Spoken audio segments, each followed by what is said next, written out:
આદરણીય સંતો અને મારા સત્સંગી બંધુઓ, મંચ ઉપર ઉપસ્થિત વિશેષ મહેમાનો, આજનો દિવસ આપણા સંપ્રદાય માટે એક નવો ઇતિહાસ સર્જે છે. જોકે ભગવાન સ્વામિનારાયણ ને વનવેલી બહુ ગમતા. આપણા શાસ્ત્રો કહે છે, વચનામૃત કહે, જ્યારે મહારાજે રામન સ્વામી દર્શન નતા કર્યા, મુક્તાન સ્વામીને મળેલા, ત્યારે મહારાજે મુક્તાન સ્વામીને કહ્યું કે એકવાર રામન સ્વામી દર્શન કરાવી દો, પછી અમે આપણે બંને વનમાં જઈને તપશ્ચર્યા કરીશું. મને બહુ મેળી મકાનો મોટા શહેરો ગમતા નથી, એમ શ્રીજી મહારાજ બોલ્યા છે. મને વન પર્વત જંગલ બહુ ગમે છે. અને આજની દ્રષ્ટિએ જોઈએ તો અત્યંત જરૂરી છે. આ ઘણા બધા યુરોપના દેશોમાં આપણે જોઈએ તો કડક કાયદો છે કે એક વૃક્ષ કાપે તો 2 રોપી આવે તો કાપી શકાય, એવો કાયદો છે. એટલે એક નવો ઇતિહાસ સર્જાય છે. અમને પણ વ્યક્તિગત રીતે હરિયાળી બહુ ગમે છે.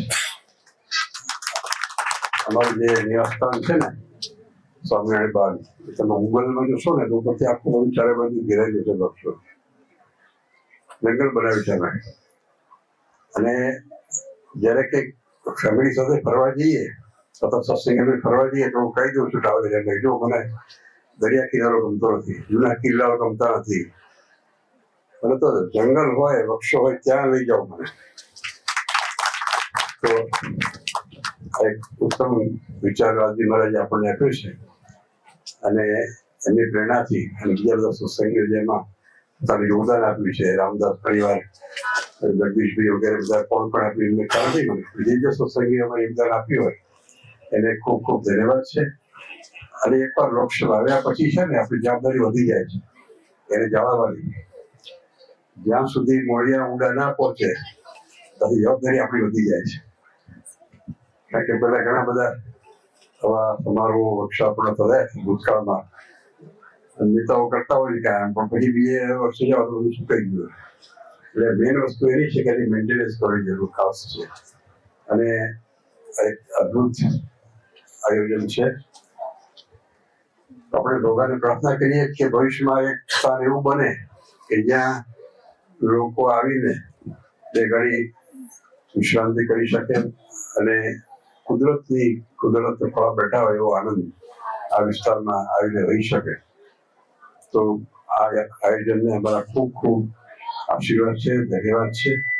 અને શ્રીજી મહારાજ ખૂબ પરિપૂર્ણ કરે. કારણ કે આધુનિક વિજ્ઞાન કહે છે એક મેચ્યોર વૃક્ષ હોય એ 1 વર્ષમાં 22 કિલો કાર્બન ડાયોક્સાઇડ એબ્સોર્બ કરે છે.